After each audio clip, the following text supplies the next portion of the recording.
Kasih karunia dan damai sejahtera dari Tuhan Allah Bapa kita dan dari anaknya Tuhan Yesus Kristus menyertai kamu. Amin. Selamat pagi saudaraku. Mari muliakan Tuhan dengan semua pekerjaanmu. Dibimbing firman Tuhan dari Rom 8 ayat 14. Tapi saya akan baca ayat 14 sampai dengan ayat 16. Demikianlah firman Tuhan. Semua orang yang dipimpin roh Allah adalah anak Allah. Sebab kamu tidak menerima roh perbudakan yang membuat kamu menjadi takut lagi. Tetapi kamu telah menerima roh yang menjadikan kamu anak Allah. Oleh roh itu kita berseru, Ya Aba, Ya Bapa. Roh itu bersaksi bersama-sama dengan roh kita, bahwa kita adalah anak-anak Allah. Demikianlah firman Tuhan. Saudaraku yang terkasih, semua orang yang dipimpin roh Allah adalah anak Allah. Dengan roh Allah itulah kita dapat bersaksi bahwa kita anak Allah, ya Aba, ya Bapa. Dan roh itu kemudian bersaksi bersama-sama dengan roh kita bahwa kita anak-anak Allah.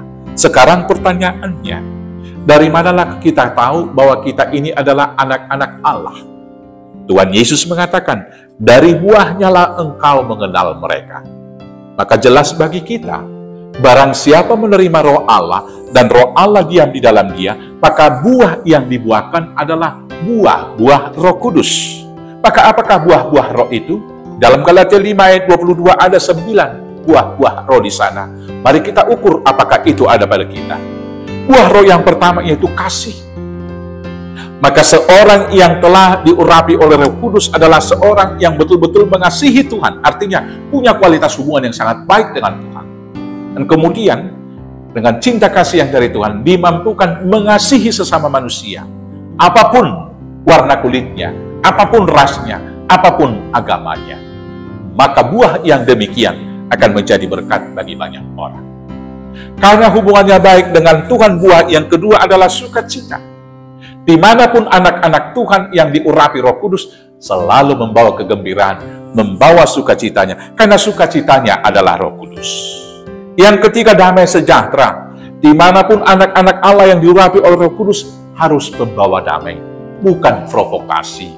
Apalagi orang yang menyulut perseteruan, pertengkaran, dan peperangan. Tetapi dimanapun anak Tuhan yang diurapi Roh Kudus harus menjadi juru damai. Yang kemudian kesabaran.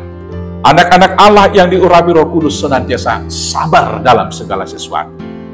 Sabar dalam kesesakan. Dan bersukacita dalam pengharapan. Yang kemudian kemurahan. Seorang anak Allah yang diurapi oleh Roh Kudus selalu murah hati. Hatinya selalu tergerak melihat penderitaan orang lain. Dan kemudian digerakkan untuk menolong itu dengan cinta kasih yang dari Tuhan. Yang buah yang keenam, kebaikan. Dimanapun anak-anak Tuhan yang diurapi Roh Kudus selalu berbuat baik dan hidup di dalam kebaikan tersebut. Yang ketujuh, setia. Dimanapun anak-anak Allah yang diurapi oleh Roh Kudus, di tengah kegelapan pun dia akan bersinar, karena dia setia, sama seperti Kristus yang sama hari ini, besok, dan sampai selama-lamanya. Artinya, tidak bermoral ganda, tidak hidup dalam dua zona. Di dalam zona spiritual menjadi anak-anak yang baik, tapi dalam zona sekuler, hidup sebagai anak-anak dunia. Bukan seperti itu. Dimanapun hidup, dia tetap setia. Buah yang kedelapan yaitu kelemah lembutan. Anak-anak Tuhan yang diurapi oleh Roh Kudus senantiasa lemah lembut dalam perkataan, juga dalam perbuatan.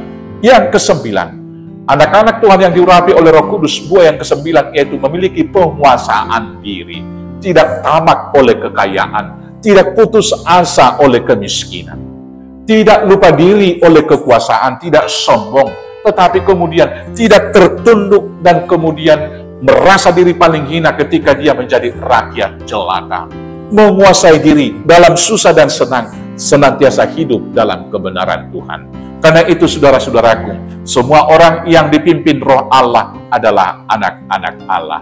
Selamat menunjukkan jati diri kita sebagai anak Allah. Tuhan Yesus memberkati. Amin. Kita bersatu dalam doa.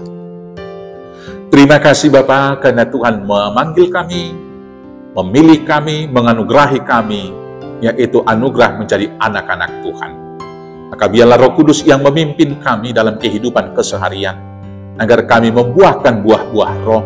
Dengan demikianlah dunia akan melihat bahwa kami anak-anak Allah, Dan kami kemudian memiliki roh keberanian untuk mengaku bahwa kami adalah anak-anak Tuhan, berdoa kepadamu, ya Amba, ya Tuhan. Terima kasih Bapa, terima kasih Bapa. Inilah doa kami, dan kiranya Tuhan terima karena kasih sayang-Mu di dalam Yesus Kristus Tuhan Juru Selamat kami yang hidup. Amin. Selamat beraktivitas, Tuhan Yesus memberkati. Horas, horas, horas.